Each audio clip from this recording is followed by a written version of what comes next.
ఈ పాదాల మీద చేతి వేళ్ళ మీద ఉండడం ద్వారా అర్ధచంద్రాకార స్థితి వస్తుంది.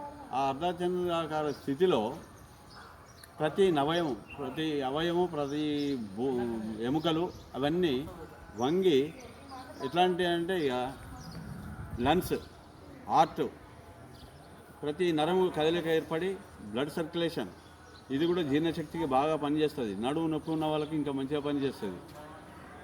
సావధాన్, చక్రాసన్ స్థితి. రెండు చేతులు వెనక్కి, రెండు పాదాలు కొద్దిగా గ్యాప్ పెట్టుకోండి. నడుము మొత్తం లేపాలి. 1 2, ఇది కళ్ళకు కూడా బాగా పనిచేస్తుంది. కళ్ళకు బ్లడ్ సర్క్యులేషన్ బాగా ఇస్తుంది. 4 5 6 7 8 9 10. స్తబ నిదానంగా.